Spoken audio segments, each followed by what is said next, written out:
Good morning, everyone, and thank you so much for joining me for Mapping Roots, Using Land Records to Ground Your Family History. As many of you know, I'm Kate Kisselstein, one of the local history and genealogy librarians at Onondaga County Public Library's Central Library in downtown Syracuse, New York. Today, we're going to explore how land deeds, property surveys, and historic maps can help us uncover our ancestors' lives, migrations, and community ties. Together, we'll see how these records can quite literally ground our family histories, showing not just who our ancestors were, but where and how they lived. Along the way, I'll share examples of Sanborn fire insurance maps, as well as look at the digitized Index of Deeds 1794 to 1958, available through the Onondaga County Clerk's online records website. Before we begin, just a quick bit of housekeeping. Please remember to keep your microphones muted until the end of the presentation, when I'll open the floor for questions and comments. I'll be emailing the handout by noon today. It'll actually go out by noon today, and the link to the video recording will be sent out by noon this coming Tuesday, October 28th. All right, let's get started. Just as autumn, let's see. Oh, yep. Just as autumn trees reveal their roots, our research deepens when we look beneath the surface into land and property records. When we start connecting land and place, we begin to uncover our ancestors' real roots. A deed, a survey, or a plat map isn't just a legal form. It's a record of where someone stood in their community. These documents can trace migration patterns, showing when families arrived, where they moved next, or when they sold out and headed west. They expose family relationships because transfers often occurred between parents and children or siblings.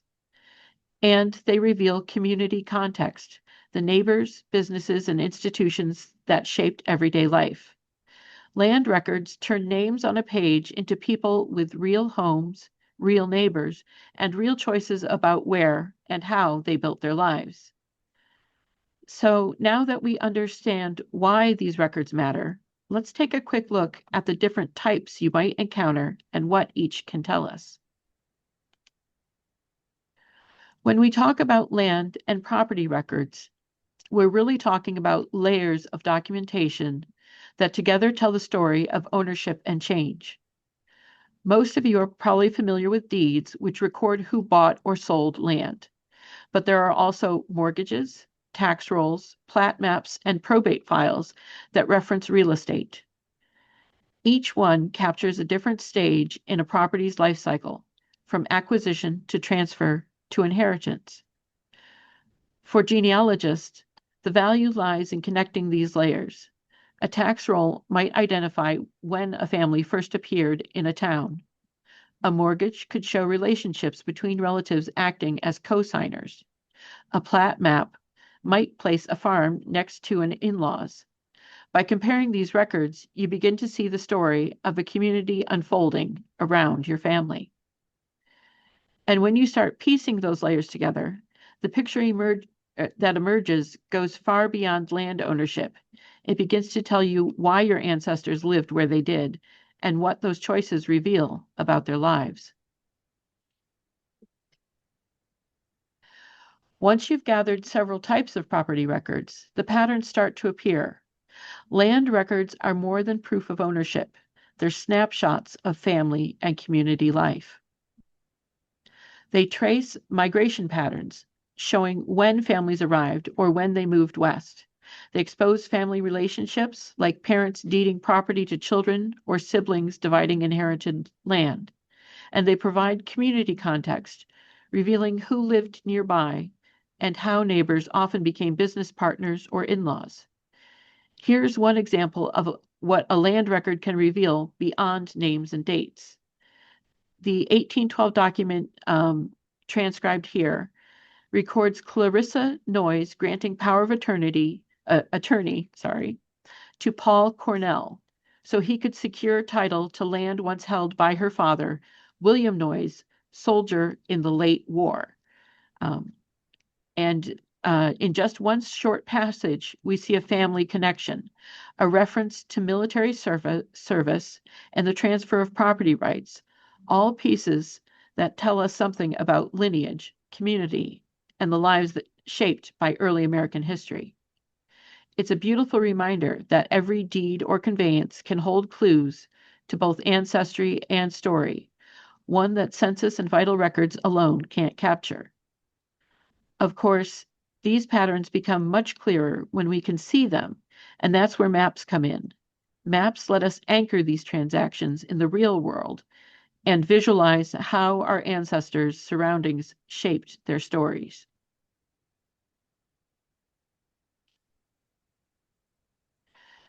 Maps bring those paper records to life. Once you know where your ancestor owned property, you can use historic maps to see their world unfold around them. County atlases, plat books, and fire insurance maps show not only land boundaries, but also roads, railways, mills, and churches, the landmarks of daily life. Overlaying these old maps with modern ones helps you pinpoint the same land today. And sometimes the simplest revelation, realizing that your ancestor lived 2 doors down from an in-law or beside a local canal, can completely reshape how you understand their community connections.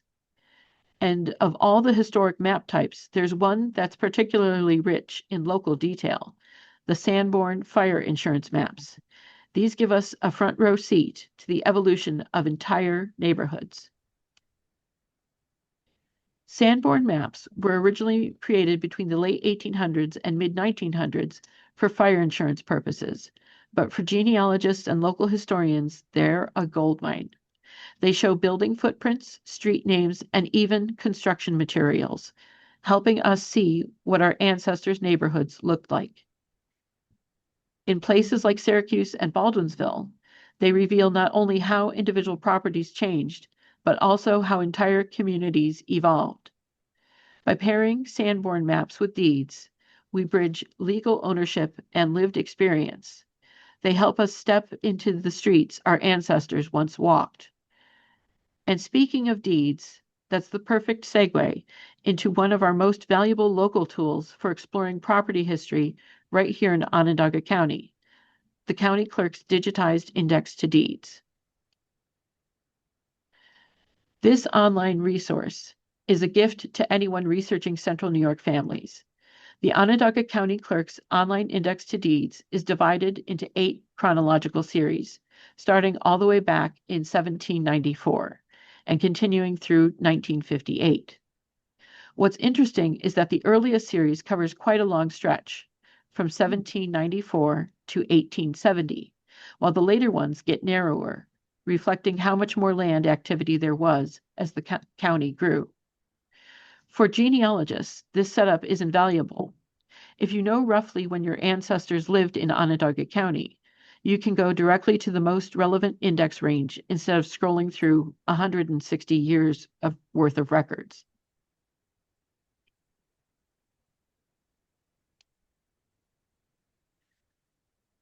And here's an example. You can search the online index to records by last name or by corporation or firm name. It's not case sensitive, so it doesn't matter whether you type in capitals or lowercase. Now, a little tidbit that will show you why it's always good to revisit a database. When I first began gathering information for this program, the index's search function required exact spellings and didn't pull up sound alike or spelling variants unless they happened to appear on the same page. My original example was going to show you how I found additional pages where an ancestor was listed with their Kisselstein surname. The ending of my name is spelled Stein, and I had found a spelling of Kisselstein with the ending spelled Stine. But just this week, on Tuesday actually, I made the happy discovery that not only will it look for sound-alike spellings, the search field will also allow for partial spellings without the need of a wildcard. As you may be able to make out on this image, my search for the partial name KISS, just Kiss, yielded the result you see below, a sale from 1864, listing my ancestors Catherine and John, who were my, let me count back, great-great-grandparents. And this was the first record that I could find of Kisselstein in the index to deeds, which sort of corresponds with what we know of roughly when they arrived. Of course, even with this new flexibility, it's still wise to look at the actual scanned index page. Handwriting quirks and human error mean your ancestor might be hiding in plain sight under an unexpected spelling. I did learn that there are a few records for mine that are under Esseltine, starting with Essel instead of Kissel. And so now that we've explored how to find property transactions through the county clerk's digitized index to deeds, let's look at an early example that shows how these kind of records actually play out in real life. This one caught my eye because it's local. It involves a woman acting through a legal representative, and it's a perfect example of how careful reading and cross-checking dates can clarify what's really happening in the record. Let's take a closer look at Claire Noyes of Massachusetts. This example comes from Land Transfers of Early Lots in the Town of Van Buren, compiled by Leslie Voorhees and digitized on Family Search. And the physical book is actually held here at Onondaga County Public Libraries in our department. In this book, it records an 1812 power of attorney where Clarissa Noyes authorizes Paul Cornell to handle a property sale to Walter Wood. The power of attorney was executed on February 1812, and the resulting sale, while initially listed as being on January 15th, 1812, was recorded in August. So the timeline makes sense once both of the full entries are compared. When I first read this, the dates seemed reversed, but that's a perfect illustration of why it's so important to look at all of the connected records. And once I double checked and looked at the recorded dates and and looked at what page numbers they were recorded on, it became clear that the actions were properly sequenced. The authorization came first and the sale followed. What's also fascinating here is that Clarissa is a woman involved in property transfer during an era when many women's legal rights to own or sell land were limited. She's asserting her authority to sell property belonging to her late father through a power of attorney, giving us a glimpse into both legal practice and women's agency in early 19th century New York. This little case study underscores why it's worth slowing down when something doesn't add up. In this instance, the apparent date mismatch was simply a matter of recording delay. The sale happened months after the power of attorney was issued, not before it. More importantly, Clarissa's record reminds us that women appear in land documents more often than we might think, sometimes directly, sometimes through legal instruments like powers of attorney. And finally, this example shows that local transcriptions, like Leslie Voorhees' compilation, can be an invaluable starting point when original deeds aren't yet digitized. They give us breadcrumbs to follow until we can verify with the county clerk's office or on microfilm copies later. The Clarissa Noyes record gives us a wonderful snapshot of early 19th century property law in action, and it also introduces some terms that you might see in similar records. Phrases like power of attorney, grantor, or dower rights. Let's pause and unpack a few of those common terms so they'll feel more familiar when you come across them in your own research. Before I started library school, I actually worked for 4 years as an assessment clerk right here in Onondaga County, for the town of Lysander, in fact. So I've had the chance to work with property records on the administrative side, too.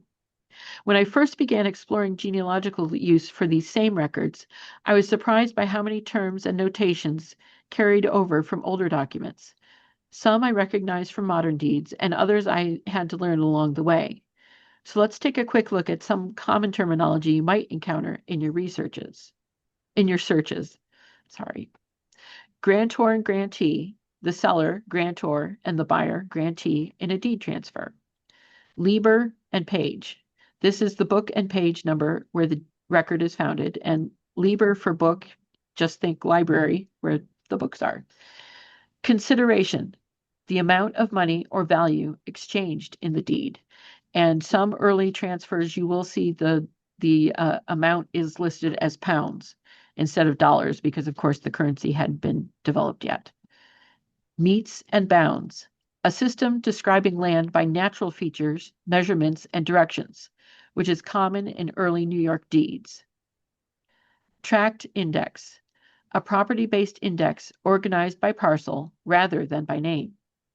Lease pendens, a notice of pending litigation involving property ownership.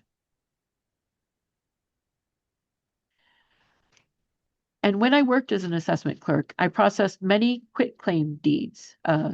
Side note, when I first heard the name, I thought it was quick claim deeds, just because of it seemed like it was a fast transaction. But I learned it was quit claim deeds. And this was, it's often when parents transferred property to their children, but reserved life use. These legal details capture real family stories of inheritance and caregiving. When you spot dower or life use, you're seeing echoes of both family structure and women's legal rights in earlier eras. An interesting note on dower or dower rights, which I heard of more from reading Jane Austen than anything else. Under historic property law, a widow was entitled to a life interest, usually 1/3 of her husband's real estate.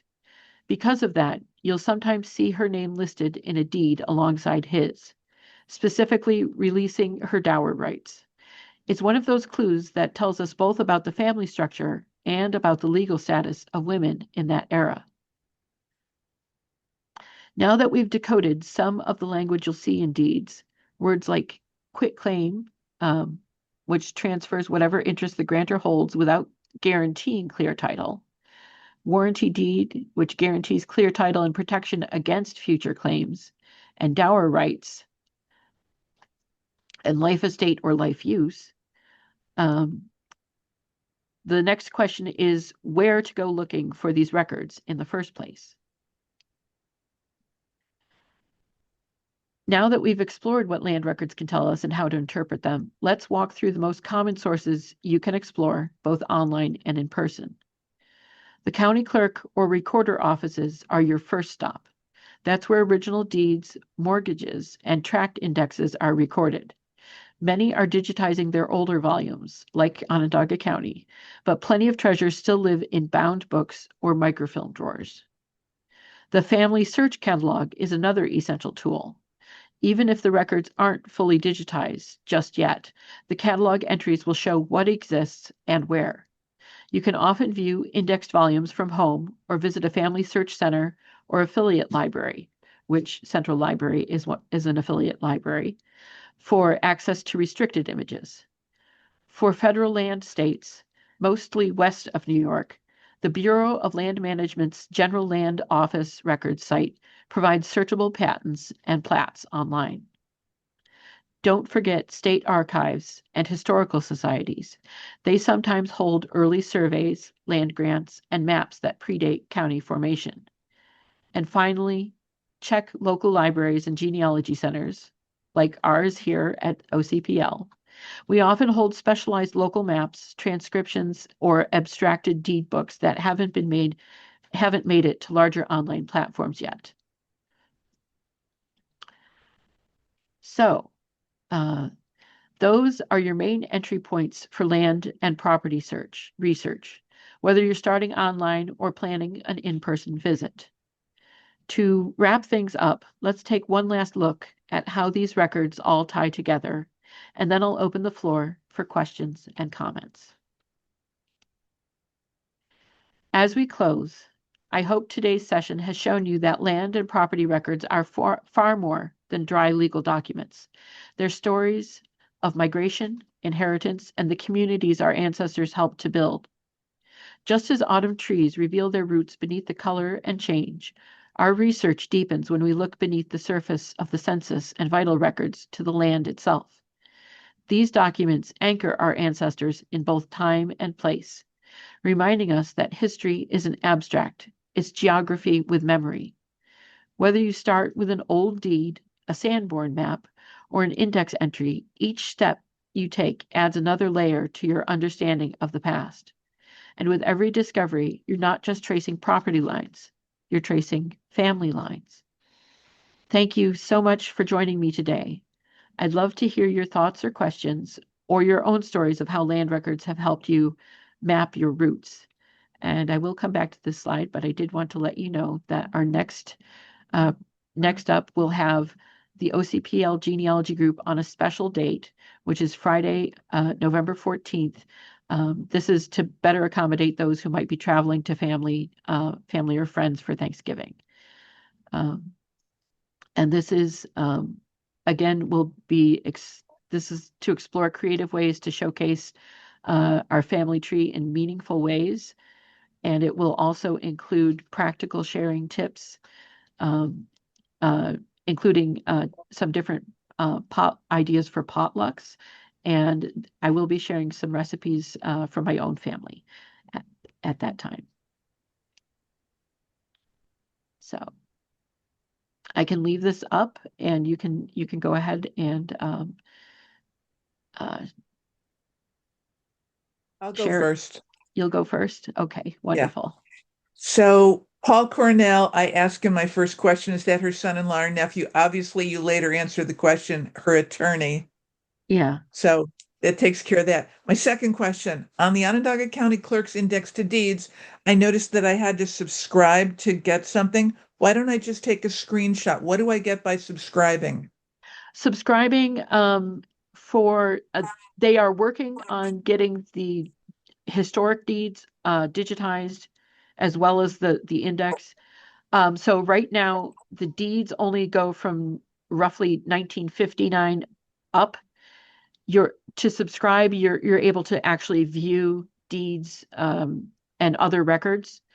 The subscription rates, which I forgot to share with you all, um, I have it here somewhere. I have it, but they have a 24-hour subscription, um, 24-hour, that is 21 day, 24-hour, a 1 week subscription and a 30-day subscription. And and then it's 65 cents per page, which is what they would charge if you were at the court, if you were at the county clerk's office to print or download the pages, the resulting pages.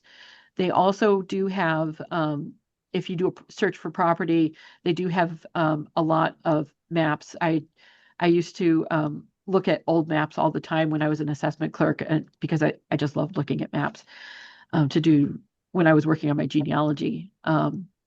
So they do have historic maps on there as well. But you can have guest access. You can just sign in as guest, and all you do is click sign in as guest, and that's how I saw what I saw. Um, Cool.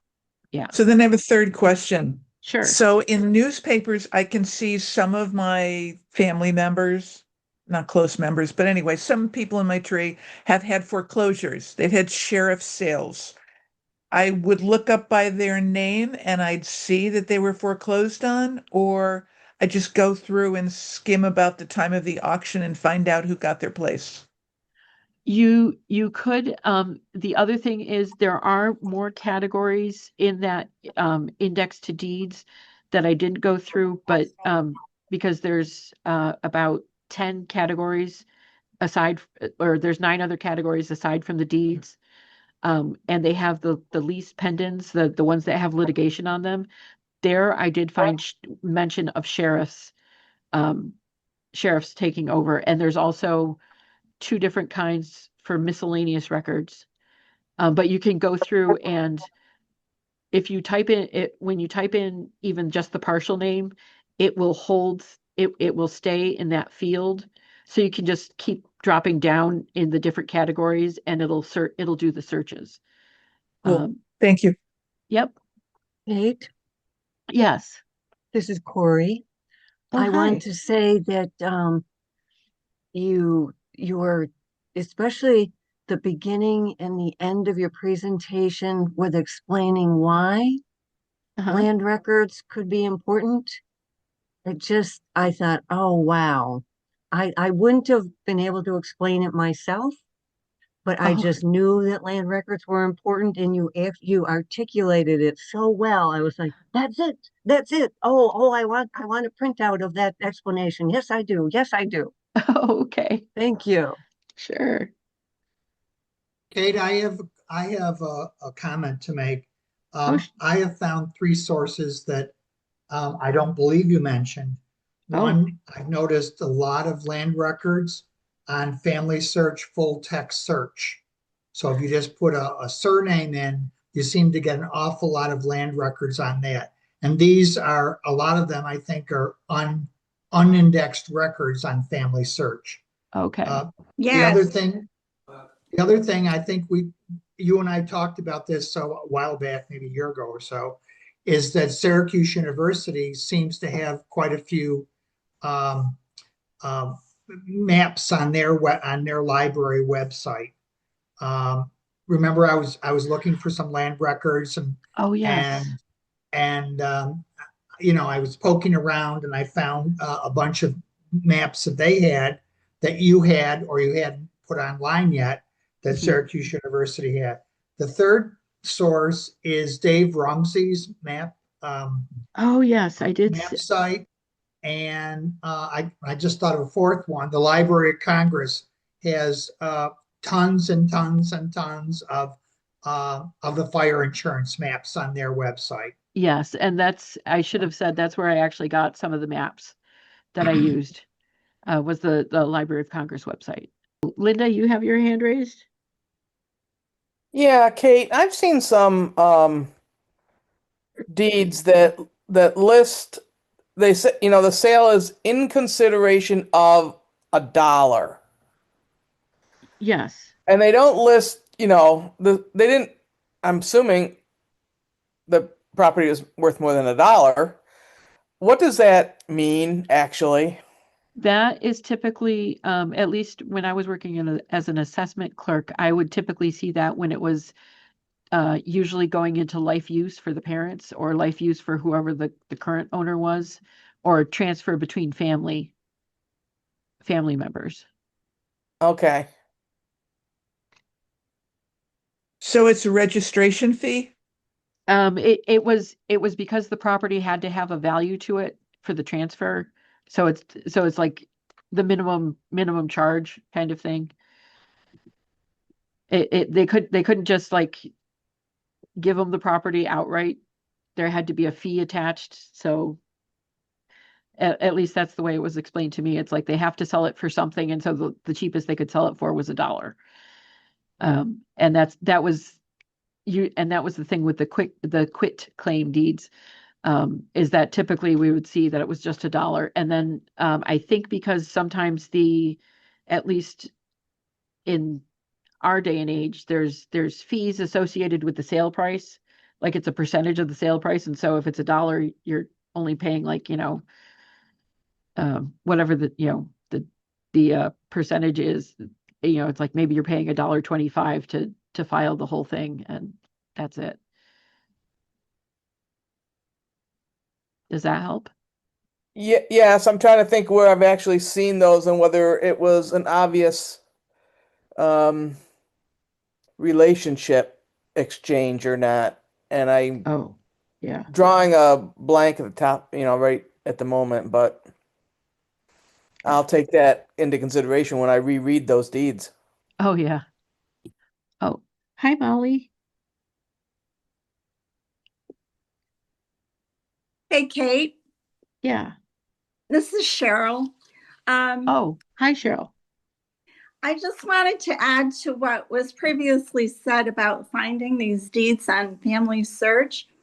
I happened to listen the other day to a Genealogy Gems podcast that they did recently. Oh, uh-huh. And they talked about the Family Search and the full text search to find deeds and legal documents, but Uh-huh. it also is using artificial intelligence to interpret these deeds. So it kind of puts it in words that I can understand instead yes. of, buyer, seller, grantor, grantee, whatever, and Yeah. the names. And I've been having a ball with that, looking up stuff. A lot of Onondaga County, this area.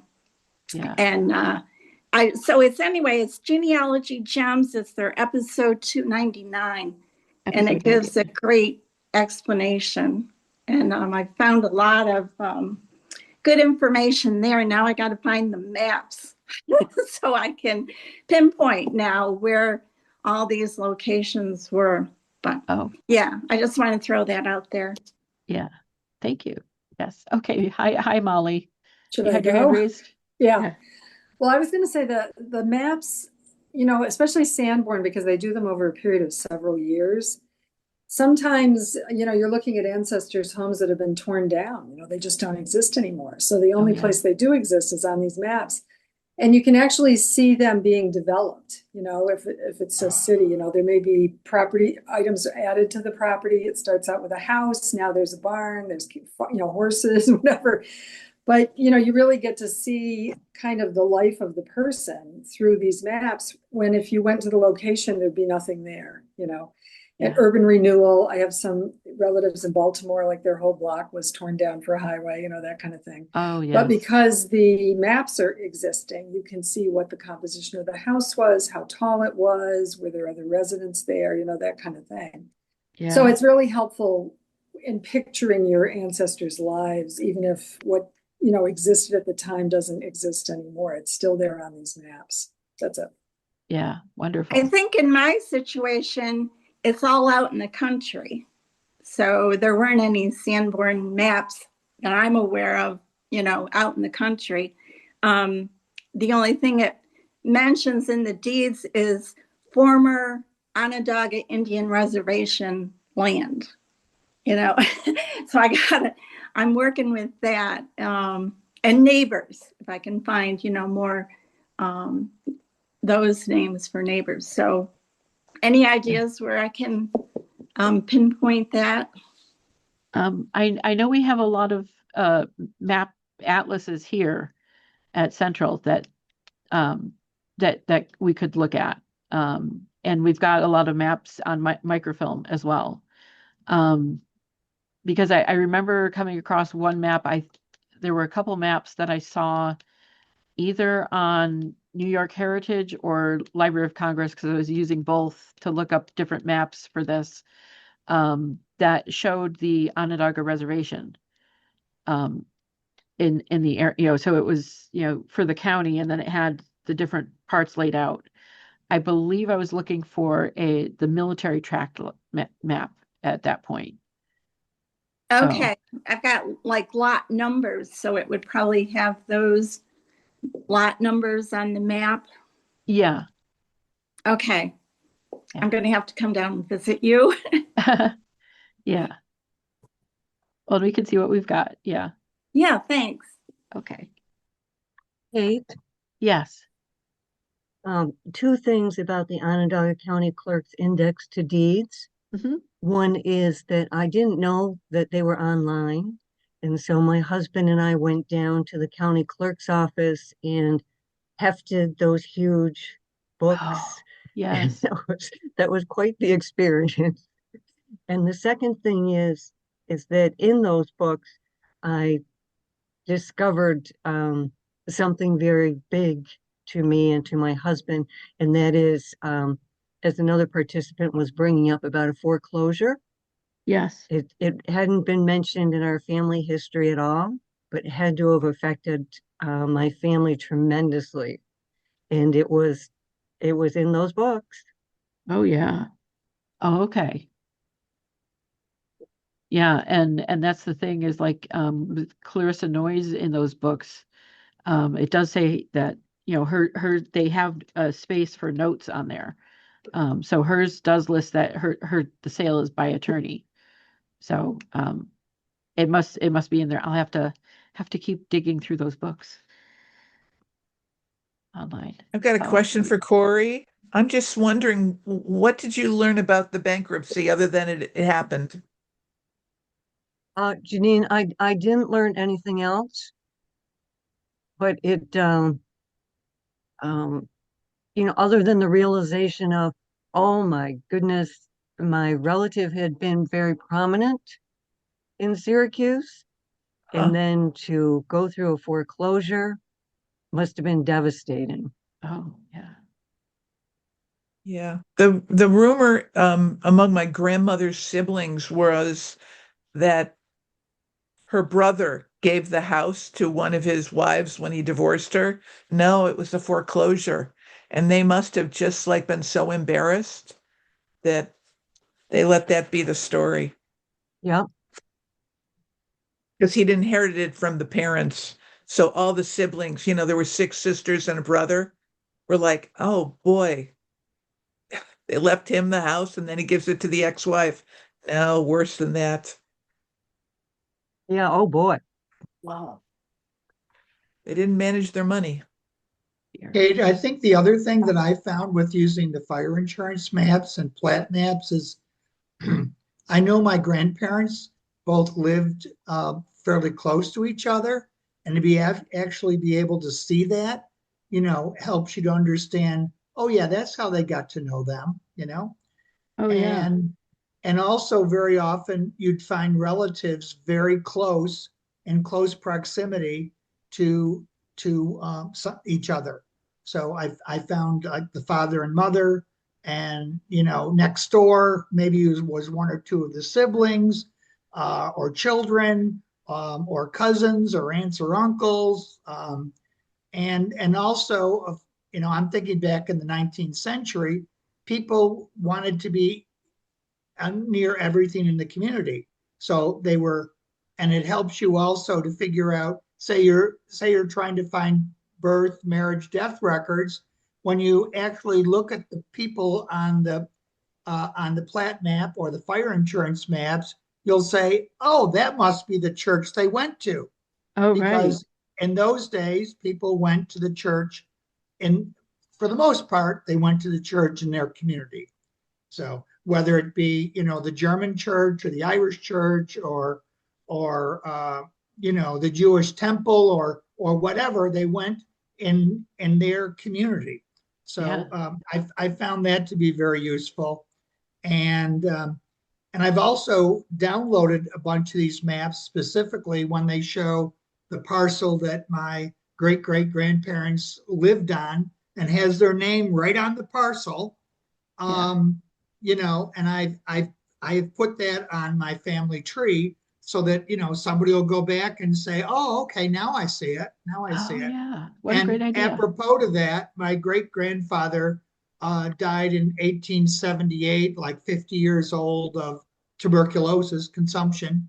Uh-huh. And but the parcel still had his name on it. Again, relating to what you talked about, that the woman, she probably had the rights to live there, but Yeah. that it was still in his name, if you will. Yeah. So Wow. interesting, anyways. Yes, that Scott is. just reminded me of 3 things. One, the bride, that's the church or the temple they go to. If they're not in the same congregation, it's traditional. You go to the bride's place of worship for a wedding. 2, so some of you know that I have this murder suicide in the family in 1894 that happened on Pearl Street. There were 5 siblings in one family. There were 4 in the other. Somehow, 3 of the murderer's children and my great great grandmother all ended up in Eastwood. You could walk to all their houses in less than 10 minutes, going from house to house to house. And when I saw that my great grandparents had moved from Eastwood to Manlius, I went, I know what happened. I know the kids in school figured it out, like, oh, you're a Vogler, you're a Strutz, whatever. And we're out of here. So they got as far away as they could, Manlius, and continued their lives. But yeah, it's very helpful to look up who the fan club is, including the frenemies. Oh, yeah. Janine, thank you. You just reminded me of, I think it was Finding My Roots, when somebody didn't know who their grandfather was or grandmother or whatever, and they do the DNA test, and they kind of got it down to a bunch of people, and then they look at the plat map or the fire insurance map, and they said, "Uh-oh, the next door neighbor," you find some people who are very likely your ancestor, um, you know, Yeah. because they live One of next my door or they lived a block away or something like that. So One of my students in Connecticut was from the Deep South, and through DNA testing, he found out that the rumor that his mother was fooling around with the next door neighbor was absolutely true. Ooh, yeah. Yeah. oh my. I'm really glad that we're talking about the close proximity of relatives because I have that situation in my family. I'm looking for maps or whatever that because I want a physical picture of how close my relatives lived. And they lived on the north side around Court Street and Grant Boulevard. But one of them lived on Court Street and one of them lived on Grant Boulevard, but they were literally a stone's throw away from each other, but yet on different streets. And so I'm looking for maps that might do the best job of showing that. People have ideas for me. We do have maps here at Central Library um, that we can check. What time period are you looking at? 1930s. Oh, 1930s. Yeah, I could. We can check for that. If you pop an email with the details, we can definitely take a look for that. Oh, that's terrific, Kate. Thank you. Yeah. Janine, Yes. um, my family also has a murder, so we might want to confer sometime. What about what period? 1938. Okay. In in 1894, when this murder suicide happened, it had been a whole year since the last murder in Syracuse, and the last murder was the assassination of a cop. So Yeah. it was rare. I mean, it was really rare. And this thing went viral. I'm going to be talking about it at the New England Regional Genealogical Conference that's coming up. I'm going to speak Halloween morning. Oh, Is it wow. But yes, I'd be happy to is talk it to you, Corey. online? And I'm easy to find. It won't be online. You got to be at the conference. However, I'll get you a recording. They're Thank you. someone in the audience is deaf, and so they're going to record it so that there can be a immediate transcription for her, and they will give me the transcribed Zoom recording, whatever. Which Nice. Great. reminds me of one other thing, and that is I'm going to be speaking on November 8th. If any of you have Italian relatives, I did a quarry DNA study. Folks who worked at the Jamesville Quarry, Oh, which includes my my Italian grandfather. Long story short, I had this fourth DNA match with the same surname who was from Westchester County. And I kept seeing those Westchester County people in newspapers, but I had no idea how we were related. Anyway, I wrote to him and I said, Syracuse, quarry study, whatever. He goes, I know somebody who worked in the quarry. His daughter Susan had it. Yeah, yeah. And I'm like, oh my God, I played with her when I was like 9, 10, 11. And she had done much more in genealogy than he had. So I'm going to be talking to the Westchester County Genealogical Society, and I can get you that link. I don't have it yet, but I can get it for you if you're interested in oh yes. big Italian. I don't even know. They all came from Arpino. Arpino was a town of 8,000 in Italy. And they all settled, it seems, in Albany and Syracuse and Rochester and Westchester. Like they didn't leave New York State, that generation. It's amazing. Thinking, do I have this? Hold on a second. See, can I share my screen? I'll just show you. Yeah, And you if should you be want able to take a to. note.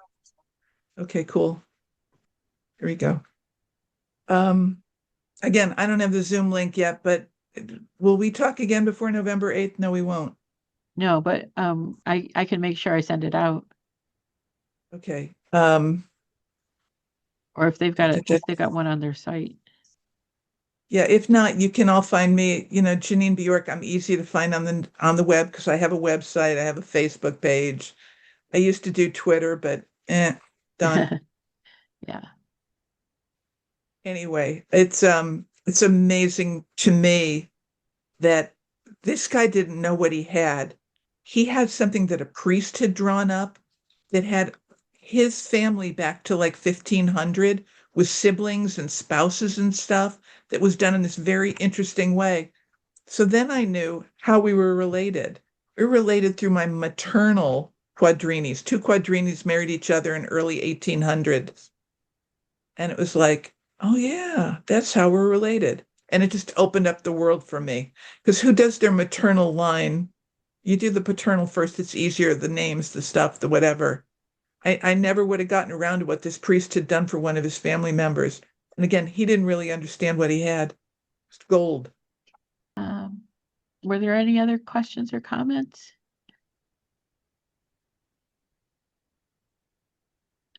If not, look forward to seeing those of you that can join me on November 14th, and hopefully we will also all be able to join in on viewing attending Janine's on November 8th. So with that, I will say thank you so much for joining me.